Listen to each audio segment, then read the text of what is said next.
record. Yeah. Right. So Me and Dusty just hopped right into it. Go ahead. yeah, my bad. Anyways, I I was training at Strong Style. I went to the Dante Leon seminar and just so happened to just recognize a face, and that face was you interacting with Stipe at the time, getting ready for his fight with John.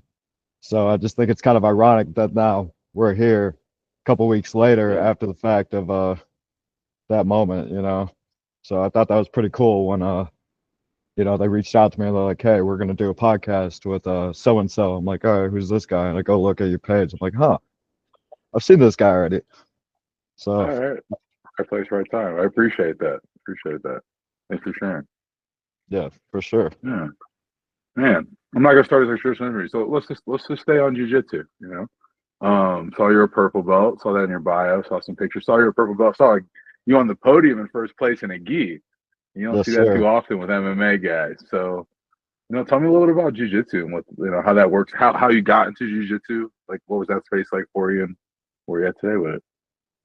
So jiu-jitsu for me, that was I was a lifetime wrestler, which I'm sure you Mm-hmm. saw. And wrestling and jiu-jitsu are very, very close related, obviously, as you know. So like that was always something that I was kind of fascinated by growing up. And it was it took me a couple years to like get on the right track in my life in general. I was doing other things that just, weren't leading me in the right direction. And I'll get into Yeah. that. But jujitsu is uh jujitsu is my passion. Like fighting is too, but like jujitsu is like my core passion. Yeah. Grappling in general, I would say. Like when I'm watching fights, I'm very fascinated by striking, and don't get me wrong, like striking is also a passion of mine, but I have a much deeper passion towards grappling. So like Mhm. when I'm watching fights at the highest level, say like UFC fights, one championship, whatever, I enjoy the striking aspect, but when they go to the ground, I'm all in. Like for example, this past weekend, UFC 311, I think it was, with Bryce Mhm. Mitchell and Kron Gracie, just those moments where Kron started to actually attack him versus just kind of do whatever Kron does. That was very interesting to watch. Yeah. Let me ask you real quick. With your love of jujitsu, which what Kron was doing was crazy, is there any part of you that's like, I do some stuff like that? Oh, 100%. That's why I was so intrigued by it and so interested. And I'm sitting there on the couch. I'm just like, you're not in a good spot right now, Bryce. Like Yeah. I his style it's similar to mine in a sense. I'm much more aggressive than Crone, I would say. He just doesn't strike for whatever reason. He doesn't try to attack his opponents. I don't really understand that. I'm not sure what's going on with him, but his style definitely the way that he was able to just kind of navigate with Bryce being on top of him and navigate kind of around his body and then work towards submissions like he did. Yeah, I mean, like I'm the type of grappler where like I'll just make things happen. I'll find a way to get to certain positions that allow me to then apply pressure to a limb or a neck, so be it, whatever comes my way, really. Nice. All right, so let's go hyper fantasy world. Not hyper fantasy, it could happen. You're fighting crime. What's the game plan?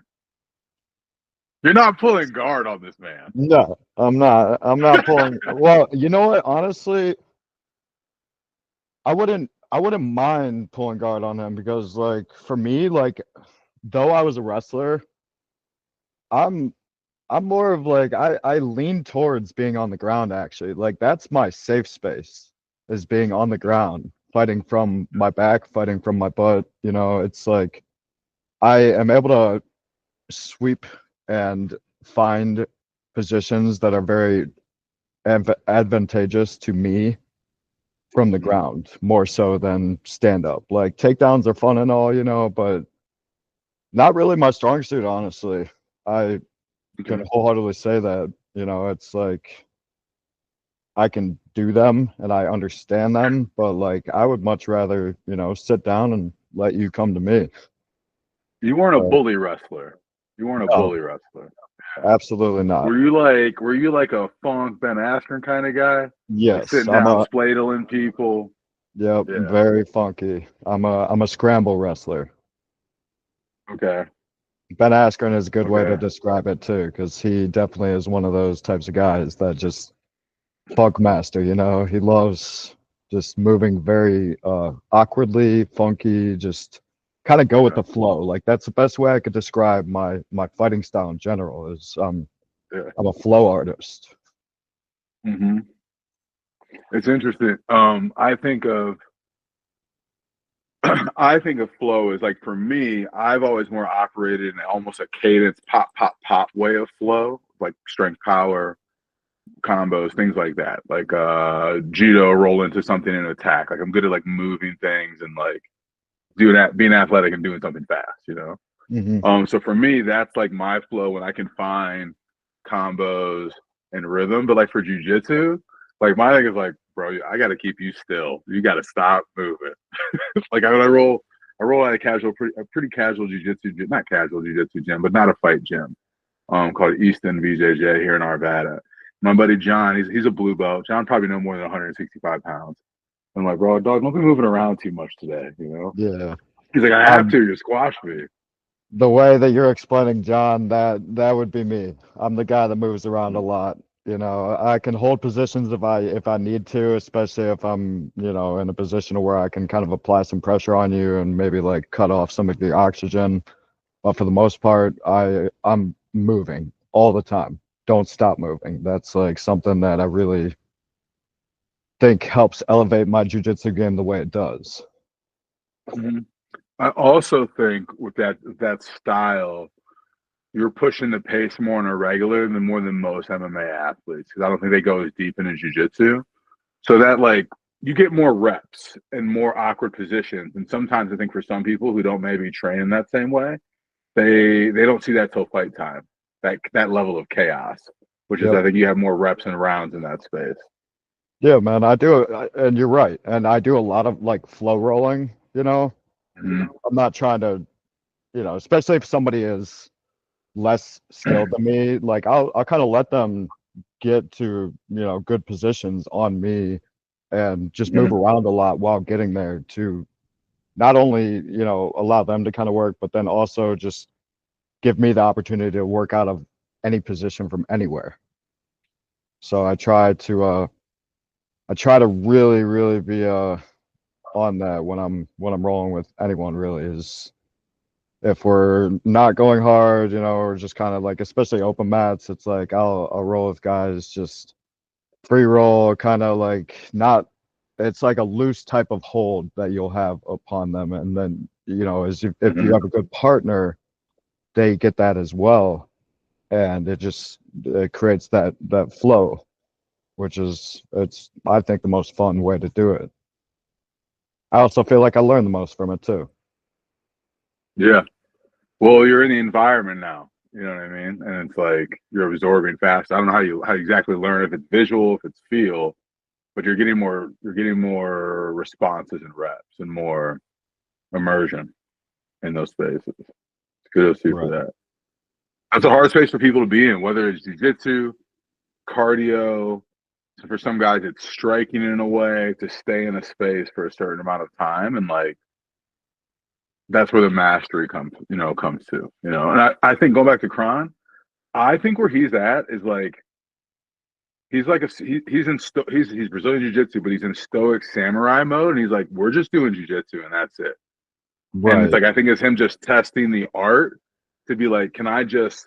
It's a different way when you see like the McDojo page and you see a guy trying to fight an Yeah. MMA guy. Yeah. It's like a slightly elevated version of that guy being Yeah. like, oh no, it's gonna be fine. It's like an elevated version of that. Be like strictly jits.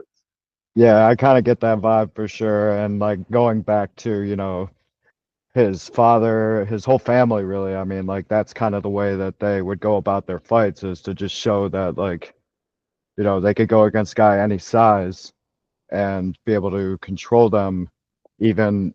while they are trying to attack them with strikes, they can maintain a proper, like a good position and be able to, finish them without even really throwing strikes. So I think Crone is trying to still, I think you're right, where he's still trying to like showcase Mhm. that, but it's just like now the levels have changed. The game isn't the Yeah, same anymore. right. Yeah, you're driving 45 and a 75. Yeah. Yeah, yep, definitely. All right. Yeah. So let's I go back. Go ahead. Sorry. Sorry, I was just going to go into just a little more jujitsu. As you probably know, I train at True Art Jiu-Jitsu under Shannon White, and I actually was just talking to him right before this. He had mentioned that you actually had helped him get one of his first wrestling sponsors, I think it was, and that you guys have actually known each other for quite a while. So that was pretty cool to Yeah, me too. that's crazy. Yes, I've known Shannon a long time. It's funny in a full circle way. I appreciate you bringing that up. I met Shannon at East Coast Karate, which is like Yep, a school, like Canton Canal, Fulton area. yep, I've My been. friend, you been there? Okay, so you know Yep, Chad. yep. Yeah. Chad's a long time homie too. Chad's a long time. One of our favorite pictures is a picture of me, Chad, and Jessica I at a car dealership, Haas Auto Mall, which used to sponsor me. And one of my memories with Shannon is meeting them there. And it's funny about the sponsorship. I remember, like, bro, I don't even remember that. Like, Yeah, but that thing, it warms my heart, you know. yeah. Love it. I think it definitely meant a lot to him. That was like the first thing that he mentioned as soon as I mentioned your name. So yeah, Bro, I he had appreciate nothing but that. And good I don't things to know. say. Thank you. I appreciate you sharing that. I'm a person who's always been like a team guy, a connect chat, build relationships guy. What are you doing? How can I help facilitate that? If your energy's on point, how can I help facilitate that? Um, yeah, man. So I appreciate you sharing that. Thank you. Very affirming. Yeah, of course. Yeah. All right. So let's rewind back. We talked about longtime wrestler, lifetime wrestler, and it's like mind boggling. Like, so you've been doing the loosey goosey funk the whole time. Tell me, like, whenever I see youth wrestlers, I feel like they're out there and they do like the Frankenstein pull and it's real stiff and things like that. But as a funk guy, like, tell me about your upbringing, growing up wrestling, and just kind of that journey into MMA.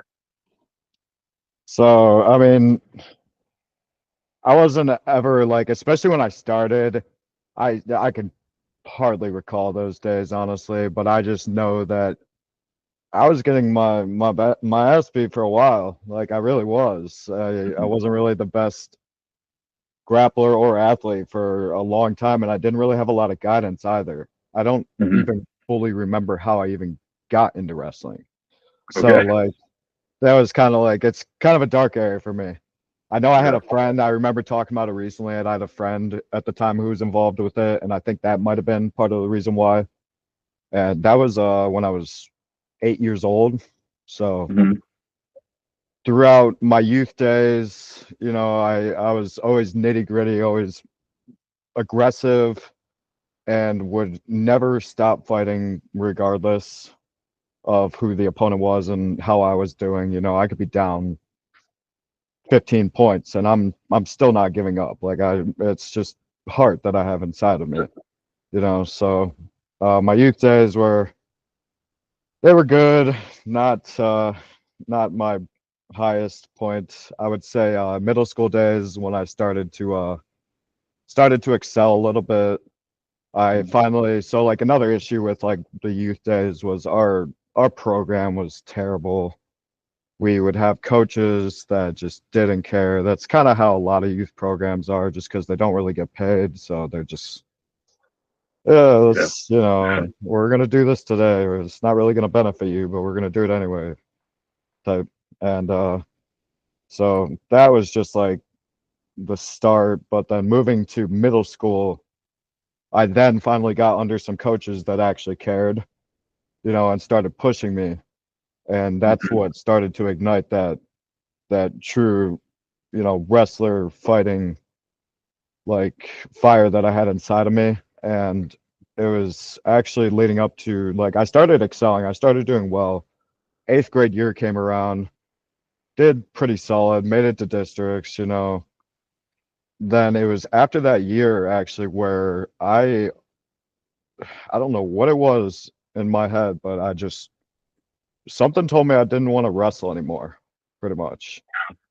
So What it was grade is like this now? that was 8th grade, so middle Okay. school, Okay. end of middle school, getting ready to Mhm. go to high school, and like they see the potential. My coaches saw the potential, and they're all, like trying to hype me up for high school level wrestling and introducing me to the coach and this and that. And the whole time, I'm just like, I don't think I'm gonna wrestle, you know. So I finished out my 8th grade year. I went to then go to high school, Mhm. and I played football that year. I only played football for my freshman and sophomore year.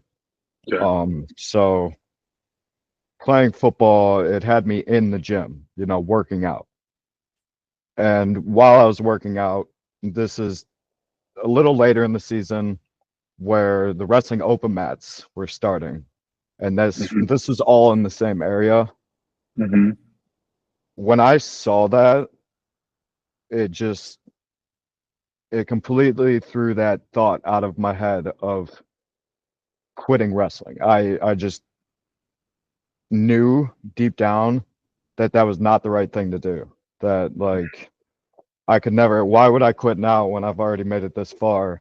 And one thing led to another. Next thing you know, I'm rolling with the guys at Open Mat, and then I was fully locked in at that point. It just like Mhm. it was almost like I lost the love for the sport, and then just that turnaround to that Open Mat really reignited, and not only reignited the love, but Mhm. ignited it to another level. So it was then where I fully committed to it. And the first year of my freshman year, I actually didn't even make varsity.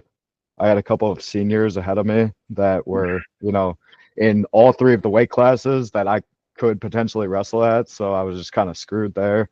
Mhm. They're all pretty good, I would say. By the time I was a senior, I'd say I'd be able to beat the majority of them.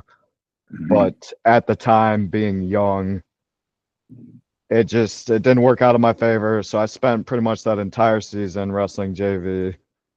Had a very successful season, and then come following year, obviously those seniors had graduated, so that's when I finally had my opportunity to not only make the varsity lineup, but then start actually really putting my mind to it and starting to win. And Mhm. I would say I had like a 50-50 season that year, first year varsity as a sophomore year. It was also that year where I decided, football just was not the right sport. And Mhm. I had taken a knee injury as well. It was like a partially torn meniscus, which kind of almost jeopardized my season. So that was the nail in the coffin for football. And it was at that point where I fully committed from going from sophomore to junior year. Once, and I also played lacrosse too, so like that kind of took up my Okay. springtime. But once that season ended and summer hit, where like typically you would start football training, Mhm. that's actually when I started wrestling training and Okay. decided, to go into wrestling throughout the summer and Yeah. trying to get as much experience in as I could before the season started. And when I made that choice, that's when the game really changed for me because I started to really excel. That's like sophomore year, I made it to districts. Junior year, districts again.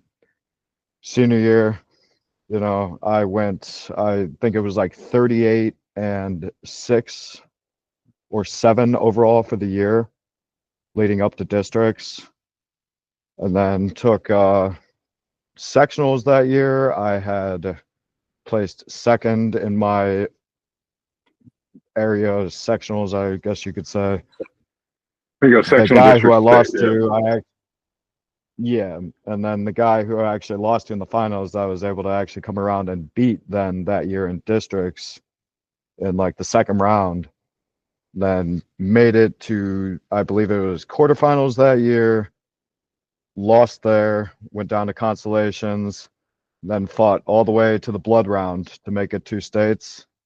And it was in that match where I was up by 2, got reversed, so it was tied. Then he got some points somewhere where I didn't fully understand. It was kind of like a shaky call.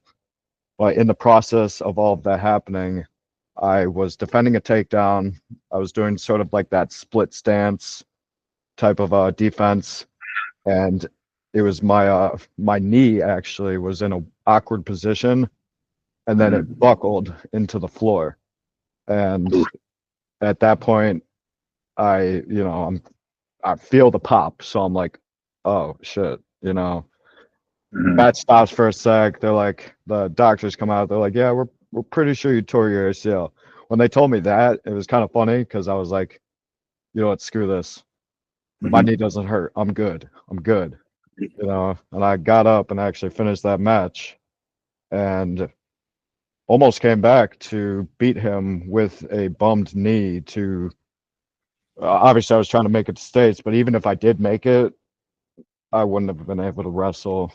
It was done after that. So lost that match by a point with a takedown at the end that should have scored me 2 points to win, but that was the cap to my wrestling season that year and just my wrestling career in general.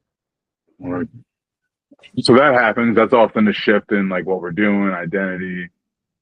So what was the process like from that career ending to like getting to jiu-jitsu and MMA? And like I'm guessing as what you shared earlier about some youth things, I'm guessing things weren't great after the knee injury. Yeah. I had to so I missed a portion of like after that ended, I was also planning to play lacrosse again that year. I had to miss like 3 or 4 weeks of that season because of the knee injury. I was on crutches for like 6 weeks right after the initial injury, and then it was another like 4 weeks of physical therapy to get me back to a state where I could run, where I could move and be agile. And the pain slowly faded away. The injury I was able to recover from. Fortunately, it wasn't a full tear; it was only a partial tear, which was able to recover on its own. So I was very fortunate there. But so graduated high school. The second I graduated high school, I actually so this is like kind of a time where I started getting into like partying and just not doing good things. I ended up actually like this is just kind of something that doesn't really tie into martial arts, but I had just gotten into like some legal trouble essentially. I think because of that legal trouble, it just kind of like set me in a course of life to where I was set behind pretty much was the best way I could put it. Like right out the gate, as soon as I turned 18, I was already set up for failure pretty much.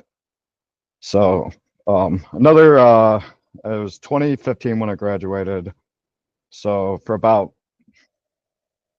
4 years after that, I just went off the deep end pretty much. I moved out to Kent actually. I planned to go to school there. I also even considered joining. So before I get there, actually, I was supposed to wrestle at. I had Mount Union and Baldwin Wallace both reaching out to me to wrestle for them, but me being young and just an idiot, I decided I wanted to go to Kent because Kent is where the party's at. Yeah, it's my hometown. yeah. So So I did that. I had thoughts of actually joining the wrestling team out there and trying to walk on, but I just time kind of got away from me. I also was living on my own, so I had to work, and it just wasn't the best route for me to take at the time, unfortunately. So, about 4 years passed, I'm partying, doing this and that. That led me to then, it was 2018. So this is actually what led me into martial arts. I was actually at a friend's house, and we were in Kent. We had partied all night, you know. One thing led to another. My friend was kind of being disrespectful to me. Not kind of, actually, being very disrespectful to me. And we actually ended up getting into a physical fight. Okay. So that then led me to leaving the house that I was at. And obviously, you know how Kent is, especially not only late at night, but this was like very early in the morning. So it was like probably like 5:45, 6-ish a.m. where I'm driving up Route 43 up there, which I'm sure you know, and end up getting pulled over by Ohio State Highway Patrol, and they pulled me out of the car, gave me a sobriety test, said I failed, made me blow, gave me an OVI. Yeah. So that OVI then led me to Portage County Jail, where I had to spend 10 days there. It was while I was in, I, you know, obviously had time to think about what I was doing with my life. It was towards the end where I remember, and quick side note, really quick, there was a buddy of mine who, not only a buddy, but I would say a brother of mine, who months before this, even like a year before this, had been like trying to get me into the gym with him. And that was an MMA gym. He had already been training MMA. He had already been fighting as well. And he just always been in my ear, like every so often. So back to being in jail, I was watching the TV in the hub area, and it just so happened that Cage Fights MMA was on the TV. So I'm sitting there watching that, you know, and that then I can remember very specifically was the moment where I then had the light bulb go on in my head. Where I'm like, all right, I know exactly what I got to do as soon as I get out of here. And this was in December of 2018. So this is towards the end of the year, you know. I get out, and this was towards the end of December too. It was like right around New Year's. I get out, and then it was maybe a week later is when I reached out to my buddy, which his name is Devin Rhodes. He's actually very high level fighter, and a lot of people really underestimate his true skill set. And he's actually getting ready to make his return, which I'm very excited for. But I reached out to him, got into the gym within like a week of getting out, and that's really what initially kicked off me going into a martial arts career. Okay. So, well, you're early in the career, so like, all right, you hopped into it. Tell us a little bit about amateur days, and then we're going to talk about coming off a decision loss, and then choosing to take this fight with Coney, who's a vet. You know, which I'm curious about that. So, going back to like, we're in the martial arts space now. We're making that transition. How long to your first amateur fight? So this was in 2019. I trained with that specific gym for about 6 months. And in those 6 months, I figured out that the gym that I was at was not the right gym. Okay? They were not training properly. I knew that if I wanted to reach the level that I wanted to reach, then I had to go elsewhere. So it was after those 6 months where I ended up leaving. Right around that time, this was in August of 2019. You know, fast forward about 4 more months, and well, actually, I shouldn't say 4 more. Let me add another 3. So about like 7 months of like layoff there, which led us into 2020.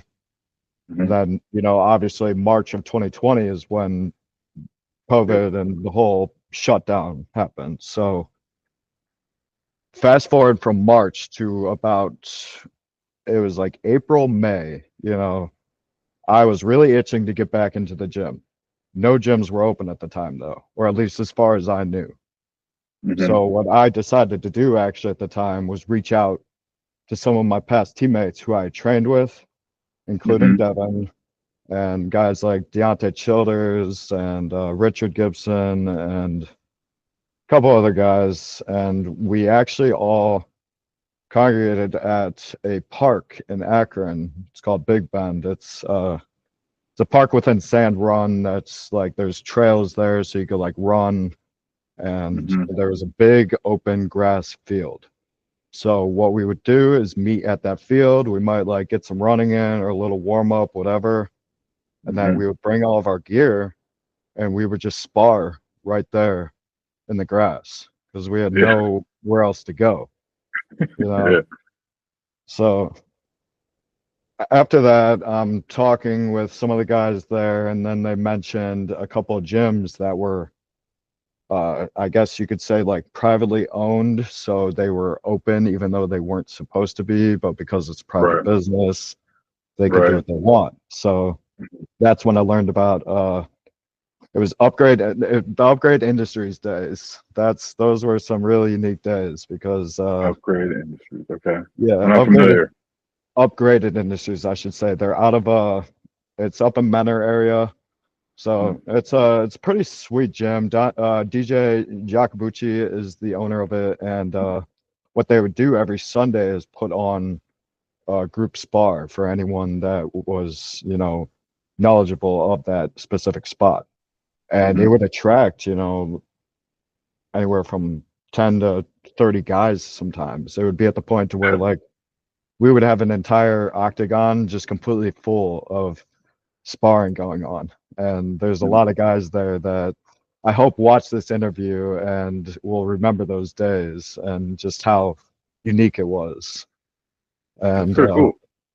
I made a lot of connections there. That's when I first started making connections in the MMA community that helped lead me to other gyms, which then would become my eventual home gyms. And it was then I learned about Apex Fight Systems. Apex Fight Systems was in Akron, which was a lot closer to me. So I then started training there a little bit. I'd get sparring there. Devin also was still with me at the time. He started hitting mitts with me, you know, just kind of like trying to form a little bit of a game. And then it was there at Apex Fight Systems where I met Josh Roller. And Josh Roller, so he already was a well-established professional fighter, also a very high-level wrestler, wrestled for Penn State. He's a dog. And he's the one that recommended me to his jiu-jitsu spot, which was True Art Jiu-Jitsu. And I had no idea about it. Well, let me actually circle back. I had a little bit of an idea about it because I had this girl that I knew had mentioned her boyfriend does jiu-jitsu. I was like, oh, where? And she also mentioned True Art. So that was like the first time I had heard about it. And then talking to Josh just really just sold me on, you know, going to actually check out this gym because I was like kind of on the fence about it. And he's the one that really convinced me. So I go and check out True Art. And the first time I went, it was like an open mat. I showed up and I'm wearing this purple belt with a black stripe. You know, it wasn't an actual legit belt, but like the last gym that I was at gave it to me so I could compete at this tournament in Orlando, which is kind of a shaky, little sketchy to do, you know. But yeah, I know that Shannon, when he saw that, he definitely got a kick out of it. And yeah, and I rolled it with a purple belt there, and he just had his way with me. And because of that, that's how I knew I was at the right spot. Like if they're able to just like do whatever they want to me, that's when I knew, because I kind of had that same experience with that previous gym that I was talking about that just wasn't the gym. When I went down to Orlando, I trained at Fusion Excel. And that was also where I had a similar experience where I'm rolling with guys that are the same belt as me, you know, and they were just destroying me. So I was like, all right, something's not right here. So I've had those experiences. Yeah. So that was in September of 2020. 2020, I believe. Yeah, September of 2020 is when I first discovered True Art, and it's Okay. Shannon White. When I got there, I was training 6 days a week. That's how many days they have. That's how many days I was there. Some days I Okay. would go twice a day. You know, so I was kind of playing the catch up game. I wanted to just like acquire as much skill as possible in the shortest amount of time possible. So it was shortly after that, Devin, who was still training with me on occasion at other gyms, had mentioned that he had found this new MIC coach. And he was just saying, like, yeah, this MIC coach, he's like teaching me things that I never really thought of before, but they make so much sense. And he's like a very knowledgeable guy. You should come check him out. So I ended up going to check him out with Devin out in North Olmsted. It was at a gym called Powers Martial Arts.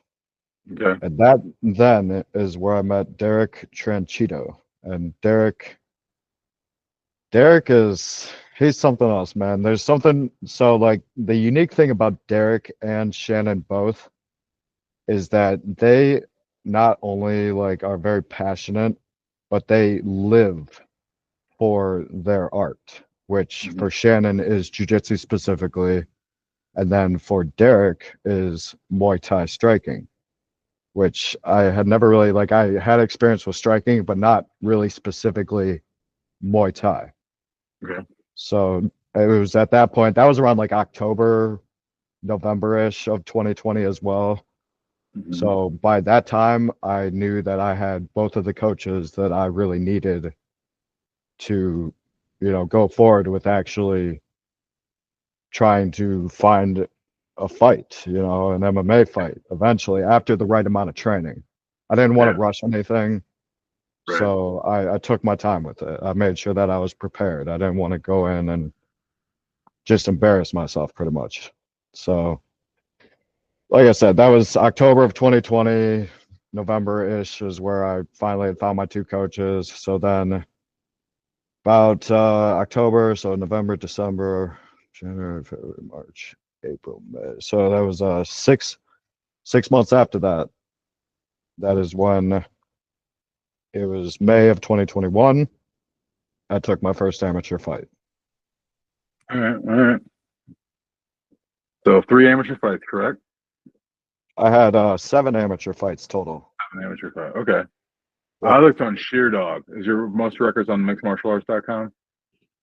It would Tapology would show. I don't know Oh, if Sheer Dog. I have 3 professional fights, so maybe they're just only showing my pro fights. yeah. Okay. All right. No worries. All right. So we're in the pro ranks now. Coming off I'm not a person who likes to focus on things. So I'm going to bring this up. This is something we had to go into. So coming off a decision loss, I didn't see the full fight. I saw a bit of a clip. Something. Oh yeah. Now jumping back to that, it's interesting that you're like a jiu-jitsu guy. You fight at a pace. You fight at a pace, and like I think we've been talking a lot about jiu-jitsu, but I think that's you're a good striker. You're a good striker as well. And I was yeah. So I just thought all about jiu-jitsu. I was like, I've only seen you up top. Yeah, and I appreciate that. So striking for me, like I said, like jujitsu is my passion. Jujitsu is like the deeper passion I have, but I also have a passion for striking. But like jujitsu is where I feel the most comfortable. Striking is where I'm essentially the journeyman. Mm-hmm, That's mm-hmm. where like I knew that I didn't have any prior experience. So for me, that's why I really like to test myself. When Okay. it comes to jujitsu, that's just like I know what I'm doing there. Mm-hmm. With striking, not so much. So especially when I fight, I try to like I like standing and banging, I like to brawl a little bit. I've always been that way, and so when I fight, I try to keep things interesting and I like to challenge myself and I will strike with obviously when you're talking about that last fight, some of Mm-hmm. the highest level of striking. Mm-hmm. Mm-hmm. And obviously that's something that is gonna just put a lot of attention to the fight. It'll have eyes on the fight. Not Mm-hmm. everyone understands jujitsu, Yeah. so it kind of like bores common people. But Striking doesn't. So that's Yeah. like something I always have in the back of my mind when I go into a fight is like, I don't want to have a boring fight. Right on.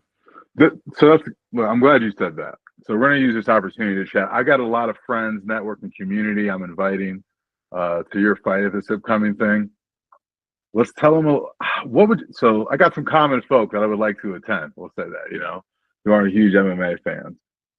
What type of information would if you had to pitch someone new to come get a ticket What would you say to them about the art of mixed martial arts, and then also your fight and what they're going to see in particular?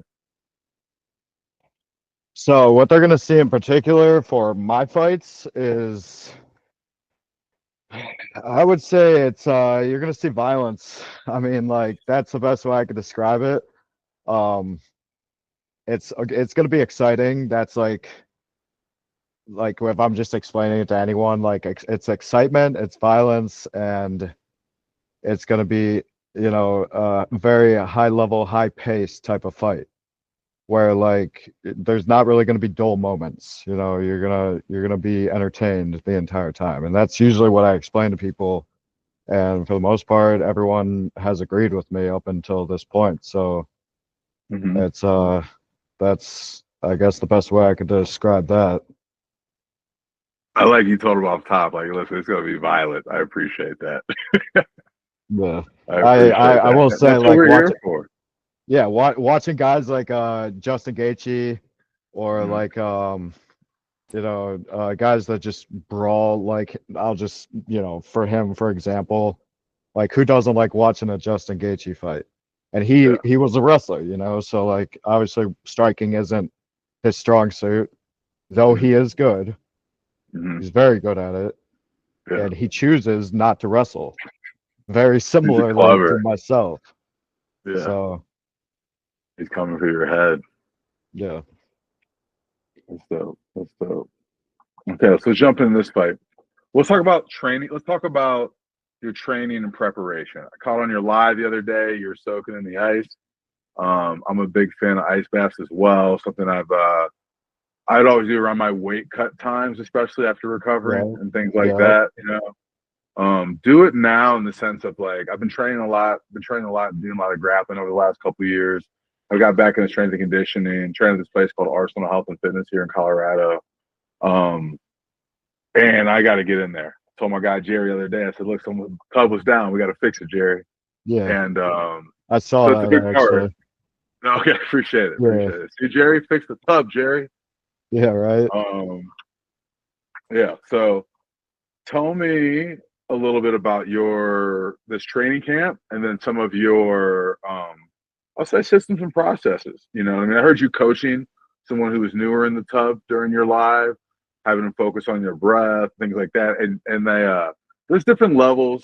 There's different levels of ice tubs. You know what I mean? Like there's ice. Some people have the tubes and the machines. Friends of mine go to this place called Portal up in Boulder, which is like a 200 plus degree sauna steam that Yeah. then goes to like there's 3 levels of water of like temperature, that people can pick from. So like not everyone's icing, but I'll let you go into it.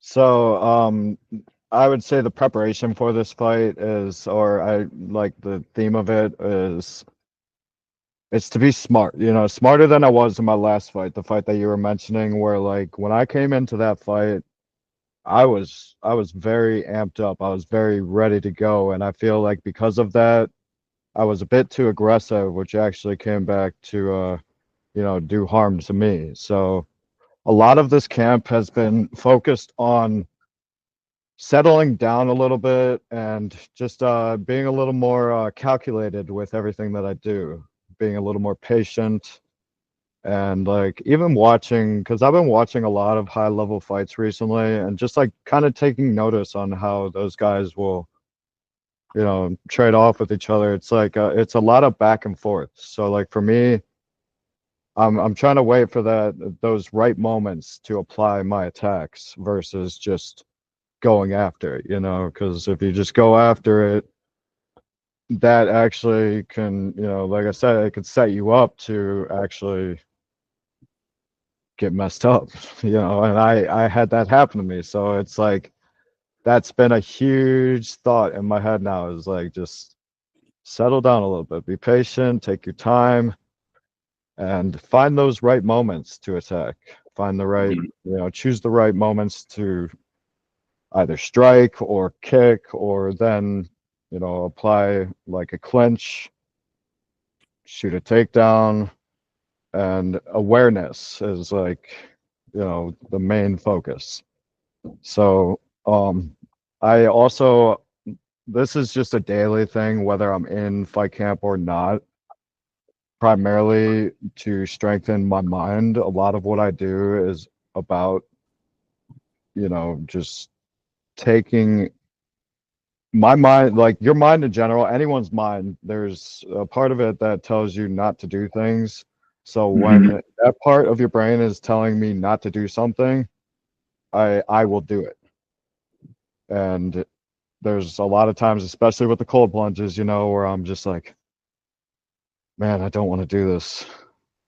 Shit, Yeah, I'm gonna do it, And then it's after the fact where I feel so much more satisfied. And absolutely. so like I have daily routines that I go through, and it's every single day. I will run, and then usually before or after the run, I will cold plunge. So those are just two things that are just like a daily routine, and that's on top of also, training, 1 to 3 times a day, and also working. So like I'm very busy, but I always make time no matter how busy I am. It's Mhm. like Mhm. I have had a lot of nights where I'll get home at like 9 o'clock after a jam-packed day where I haven't even had time to like think, Mhm. and I still haven't ran at that point. And I feel like a lot of people at that point, they'll just call it a day, like, Yeah. what else do I got to do? I've already done a lot. For me, Mhm. I still get my work in. I don't allow those thoughts of like, oh, let's just like chill out, let's not. We'll do it tomorrow, Not Mhm. me. I make sure that regardless of the day, I get those daily routines done, and regardless of how the day goes. So I think that really helps with my mental strength as Yeah. I go into, MMA, but then also life in general and the way I handle things. 110%. 110%. It's small tough wins, micro small tough wins that build that resilience. And I also think like what right now, have you heard of like 75 hard? Yep. Yep. A lot of people dive in, and sometimes like hey, people need that. But I'm like, you really just need a consistent 90. Like you don't need Yeah. a hard 75. You really just need a consistent Yep. 90, and that like stays between. That's all you need. Yep. Consistency is definitely key. And that like just ties into discipline. And that's like why my discipline is so high, is because I do those things that I don't want to do regardless. And discipline is a huge thing for me. And I can definitely thank my wrestling days for that. It really helped to make me the person I am today. And then that discipline, like I said, ties into everything in life, not just mixed martial arts. I mean, wholeheartedly. I used to have a football coach that would say, "Sports doesn't build character; it reveals it." You know, Hmm. and I think about another quote from the late Justice, like it's not on you, it's in you. As far as like just ingrained in that ability. Yeah. I really like I really like how like David Goggins, for example, I like the way he puts it. Um Andrew Huberman also. Like I listen to a lot of podcasts, so like their podcast in particular, when those two talked, that really like solidified my thought process when it comes to like how I go about my daily routines and making sure that I get what needs to get done. Mm-hmm. The most important of the important. It's the things that really matter a bit. Yeah. Yeah, Like, definitely. yeah, yeah.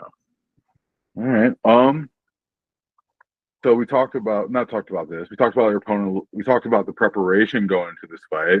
Now let's touch on your opponent. You're familiar with your opponent. I am as well. Tony's been on the scene because I was on the scene in Ohio. I think he had his first fight in '09. Um, I've heard there's been some chatter. There's been a little bit of beef. I'd like to hear your side of the situation. You guys, I know in some element train together. Tony is no longer with that camp and with your team overall, but I'll give you the floor to kind of just speak about this fight and the friction leading up to it. Yeah, so, and a lot of people I'm sure would love to hear about this, so I'm excited to finally get the opportunity to explain this.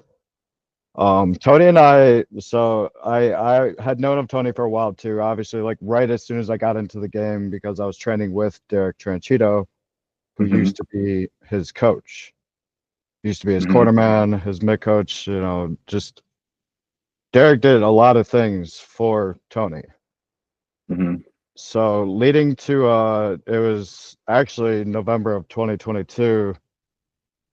Tony had actually asked me specifically while I was training in his camp with him, sometimes one-on-one, sometimes with other Mm-hmm. guys, but like I was spending a lot of time with him and I got to like see his camp firsthand and like just get that experience. And even though like just being there in the actual like with him in the camp, I just like watching him go about it, I was like, I feel like this isn't the right way to go about it, but Mm-hmm.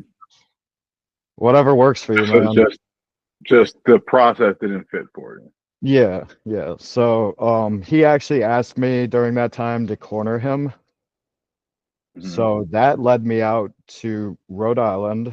It was a CES card Mm-hmm. where I cornered him alongside Derek Tranchito, and Mm-hmm. he ended up losing that fight. I think it Mm-hmm. was in like the second round. He got, pretty much out wrestled and then subbed, I believe. I think it was. Can't remember specifically, but it was right after that loss is where he decided to just completely abandon training with Derek in general. Mm-hmm. And Derek and him had a pretty close relationship. So like I don't know how Derek really felt about it, but for me, like loyalty is a really big thing. And for somebody who, probably wasn't asking for anything from Antonio and giving him all of his time to help him any way he can, that just kind of rubbed me the wrong way that he just up and left and decided to go and find new coaches. Mm-hmm. And he thought that that might have been the better route. But in Mm-hmm. reality, I just think that it was really his fault that that fight was the outcome that it was. I just don't think he was training and Mm-hmm. taking the right, precaution to win. So that kind of started rubbing me the wrong way about him. It Mm-hmm. was also at the time I was even helping him out a little bit too, and he just completely cut off contact.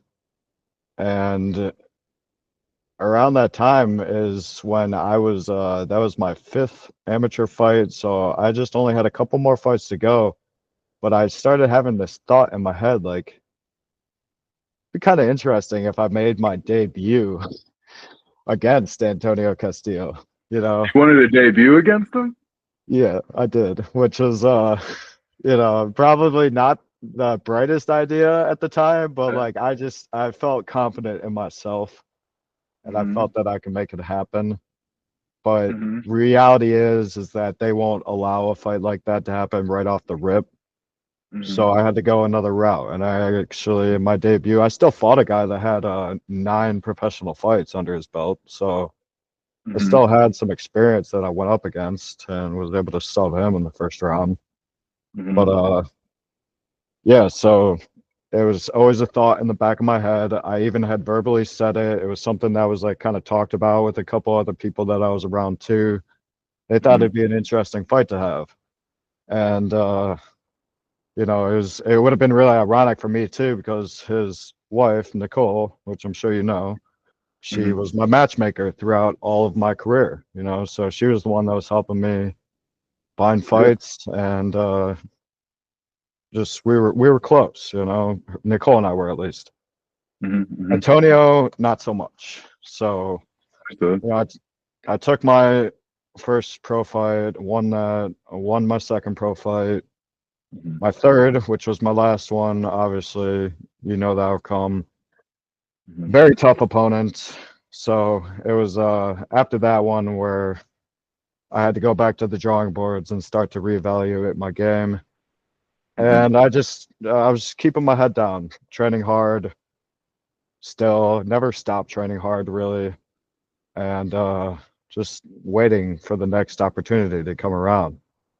It was funny because this is at the time when I'm training at Apex pretty regularly now, and Brian actually had proposed to me this idea. Brian Clark, the owner of Apex, I should say, had proposed to me this idea of taking a fight with Antonio Castillo for Cage Thunder.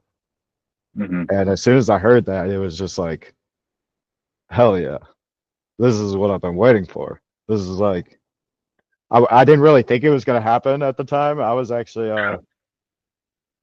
I felt like that was just kind of like a pipe dream, and it came to life. And it's kind of cool to me too, because like this has happened to me twice now where I've talked about a specific opponent that I've wanted to fight and like verbally said it over and over and over again, Hmm.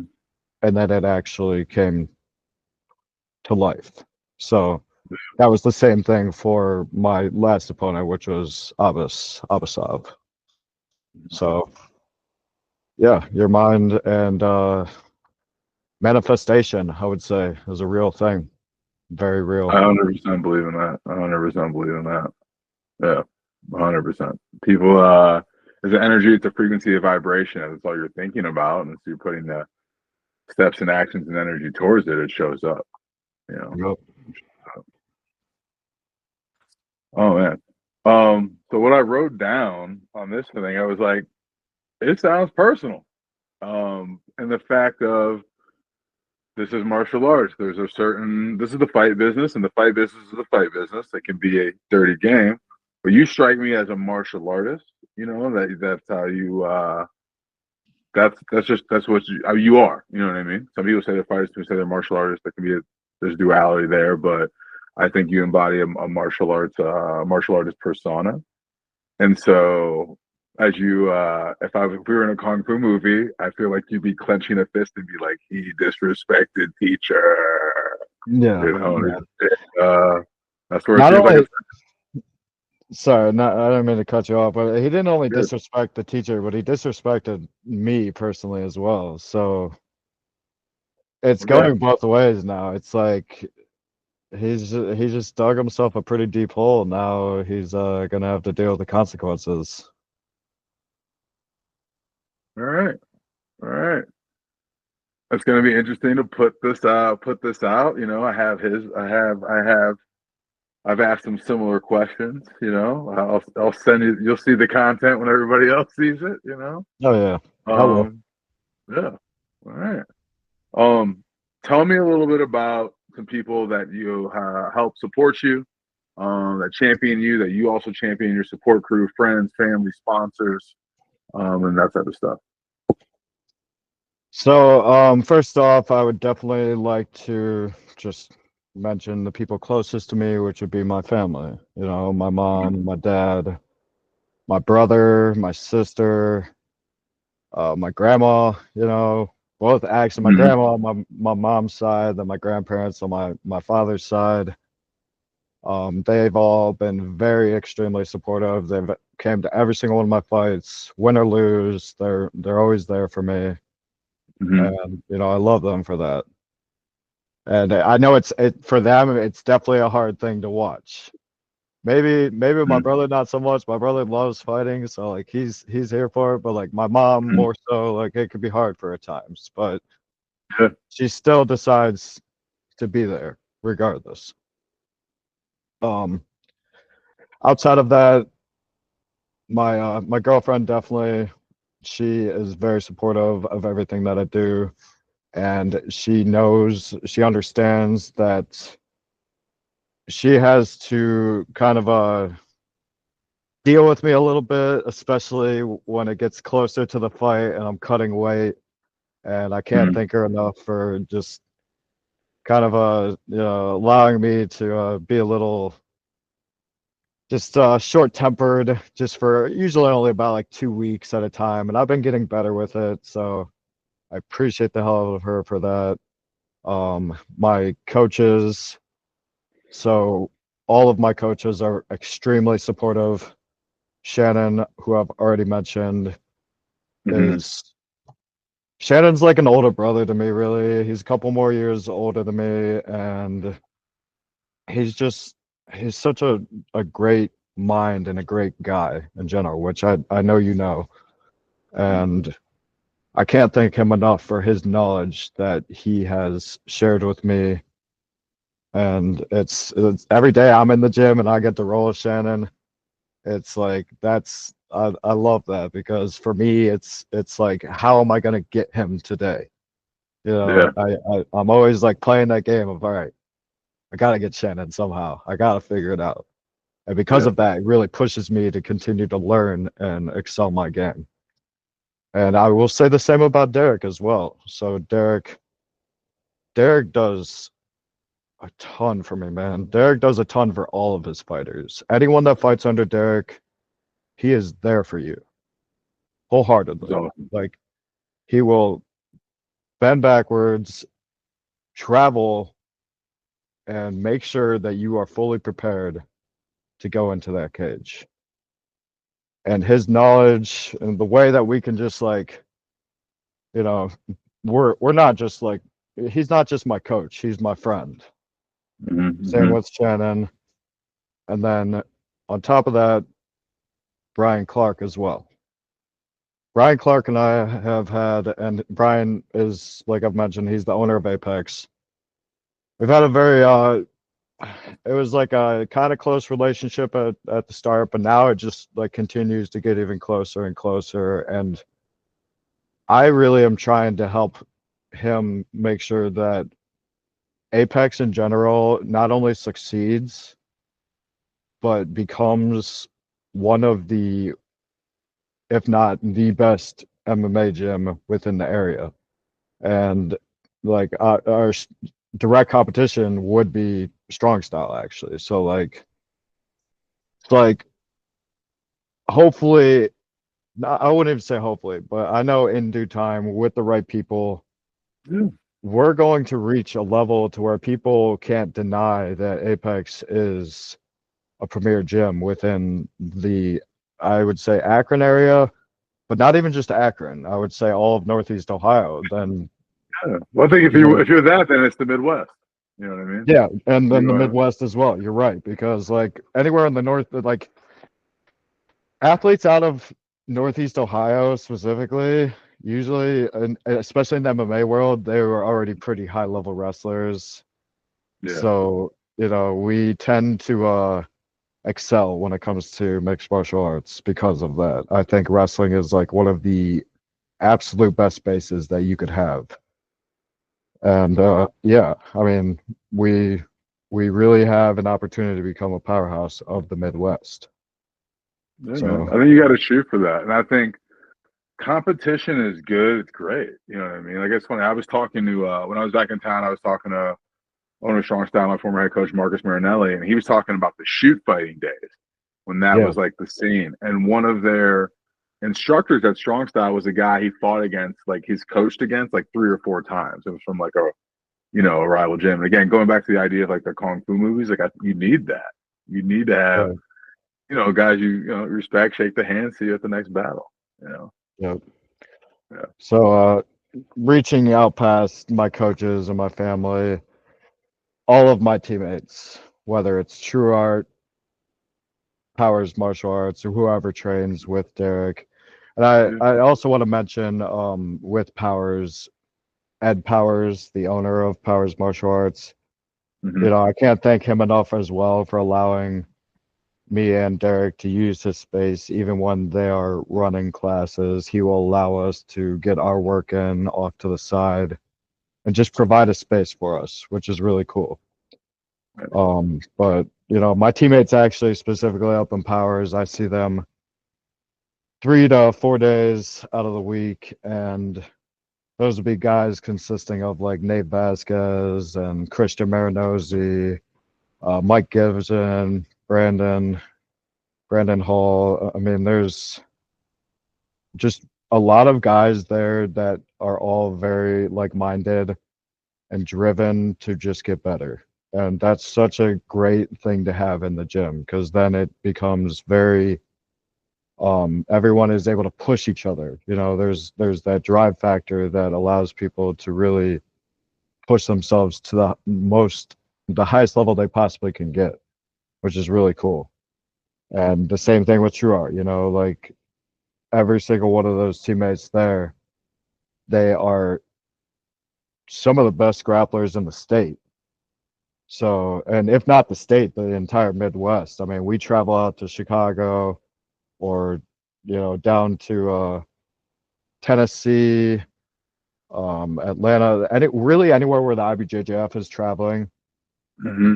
we'll be able to travel to those specific cities and dominate. And we have guys that go out to Worlds and have won Worlds, like Ben Cena. And yeah, another guy at True that I should mention notably is Jeff Pelton. And Jeff Pelton has really, really been a massive help for me when it comes to, I would say, not only wrestling, but also grappling, and then MMA mindset and MMA knowledge in general.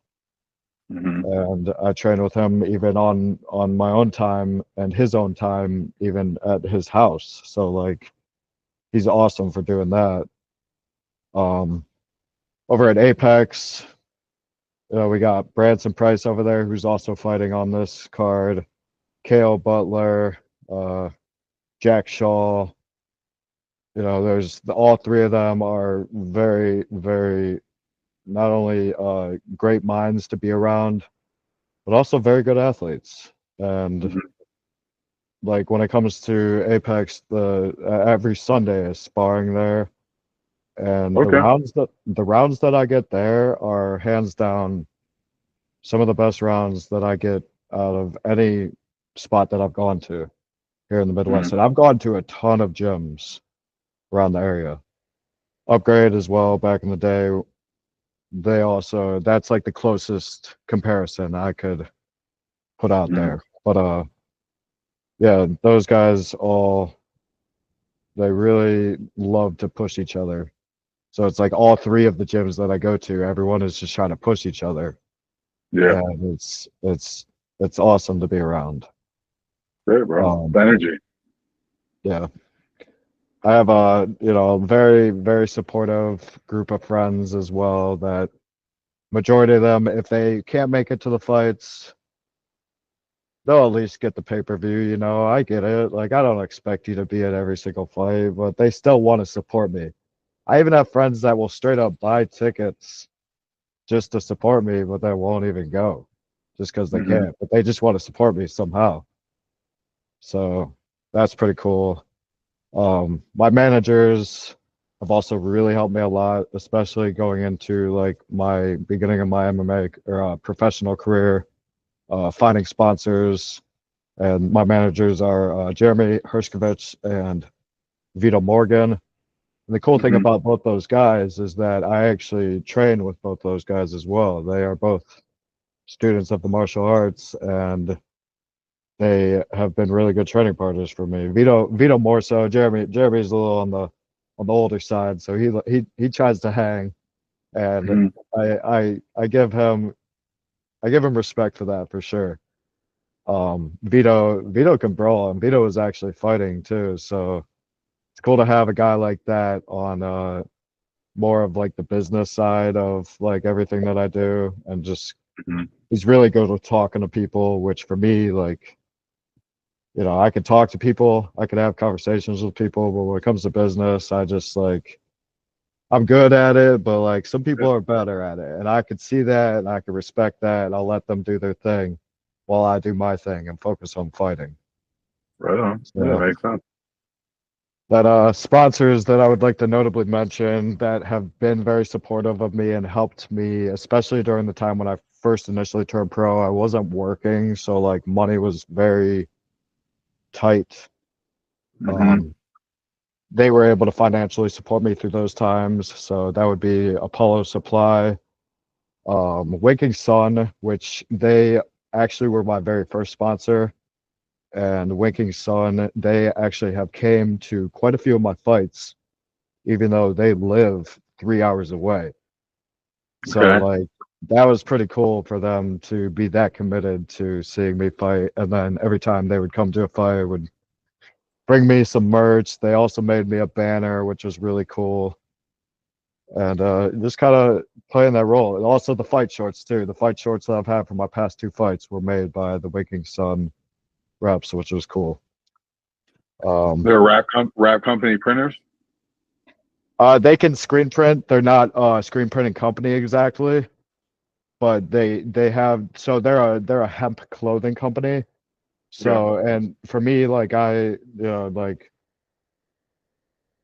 I smoke weed, a lot of Yeah, fighters all do. good. Yeah, yeah, So yeah. It's like allowed. You're good. It's legal. You're straight. exactly. So like when it comes to like fighting, I cut it out, but like outside of fighting, that's like something that really helps me with my recovery. Topicals are great.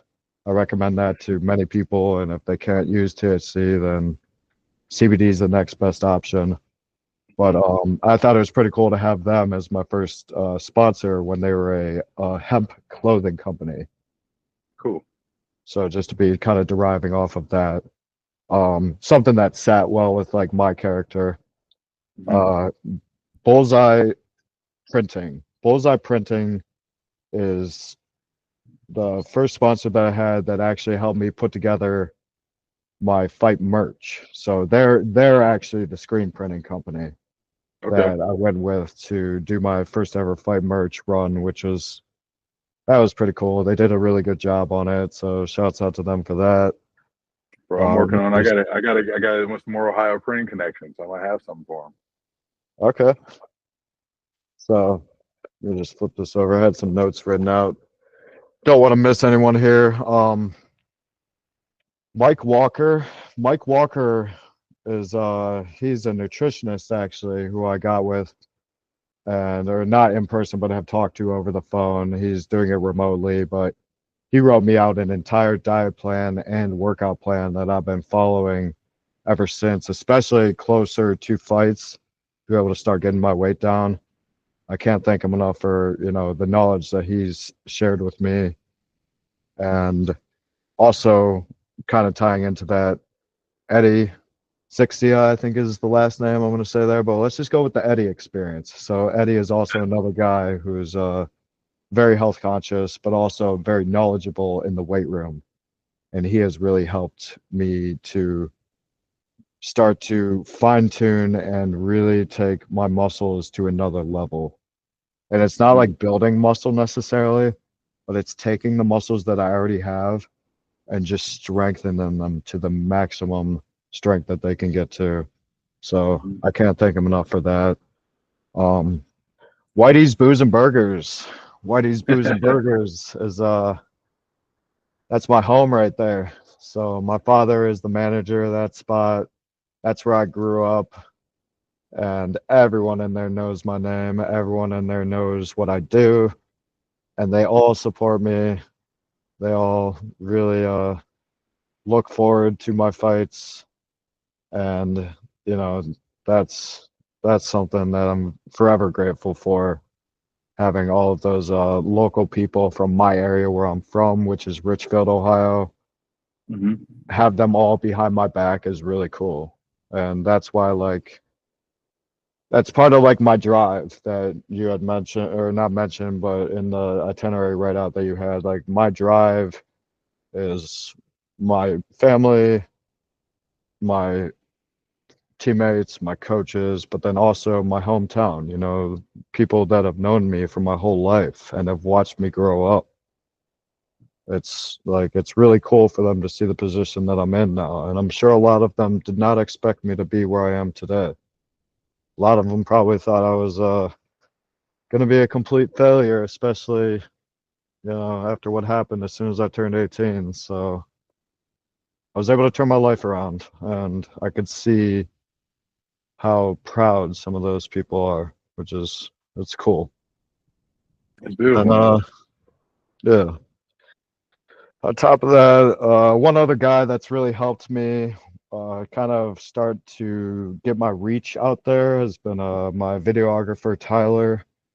Goes by an artist name of Angelic. That's spelled with an X. But so if anyone who's watching this wants to go check out my Instagram page and go check out my reels, he's the guy that puts together all of those action-packed reels that have really helped me get my name out there a bit. And, I can't thank him enough for all the work that he's done.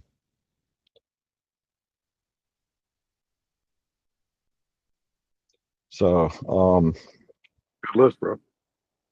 yeah, I think on top of that, if I were to mention anyone else, it would be like people from the start, even before MMA, which would be like my old wrestling coaches, Dan Mosier and Ted Lockmiller. They're the ones that really instilled that discipline in me from the start that I still carry to this day. So I hope those guys watch this podcast, and if you are, thank you. You know, it's like when you're young, you don't realize how much role models like those guys have an effect on you. And Mm-hmm. now that I'm a bit older and can look back, I'm very thankful for just the person that they helped mold into me.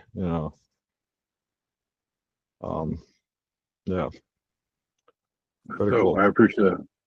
I appreciate it. Man, you did a good job of sharing, speaking to your community. I really enjoyed learning a bit about you. And yeah, thanks for the time. Thanks for the time. We'll be getting this I don't know the exact rollout date, but I'll let you know all that. I'll send you a folder through this app called Frame.io that'll have some edited things. And some things you can just post on your own, some things we'll look to collab on. But Perfect. I'll send you some edited content with like some micro reels of this as subtitles. I'll give you a little context of like what we said or shared, but they'll be 15 to 90 seconds. You can just go through them. Yeah, and let me mention too, thank you for doing what you're doing because like, I've had other podcasts where like they've done it like in a way where it like allows me to talk a little bit, but not like the way that you have. So thank you for allowing me to have this platform right now and also having some structure to like the way that you're going to put this out there to the world. I thought it was pretty cool when you sent me that whole itinerary. I was even going over it with my teammates and my coach and my girl too, even just talking about how excited I was to just have this conversation with you and finally get a chance to kind of explain to people who I am. Because a lot of people, they know that I fight, but Mhm. they don't really know where exactly I come from and what I've been through in my life. So Yeah, thank you. we all got stories. You're very welcome, man. I appreciate that. I believe my purpose is to energize my community into abundance and raise my community's collective consciousness. And I think this is a part of that in some way, shape, or form. And yeah, man, I Yeah, appreciate it. I'll definitely reach out when I'm in town as well. yeah, definitely, dude. Definitely come over to True Art. Come roll with me, man. I'll roll with you anytime. It's gonna be Um, fight week. I ain't doing that, man. not fight week, but if you're just traveling into Akron, come on by, come say what's up to Shannon. I'm sure he would love it. Doors always Absolutely. open. I appreciate it. And I'll probably get there and see what your week's like and try to pop in one of your sessions. yeah, definitely. And I was gonna say too, when you found your purpose, that's a really cool thing, like when you find your purpose in life, everything else becomes easier. And I wholeheartedly feel that I've found my purpose where I am now. And that is not only to fight, but to motivate, to show people that, you know, your mind is much stronger than you believe it is, and that when you put your mind to something, you can make it happen. Mm-hmm. So it's like, believe in yourself, you know, believe in how powerful your mind is. Don't doubt yourself. If you have a passion towards something, go after it. You know, it's like, what's holding you back besides yourself? Well said. Very well said. Yeah. Thank you. I Of appreciate course. it, man. And yeah, I appreciate the experience. Yeah, no, thank you. Appreciate you. I'm gonna turn this record off and yeah, man.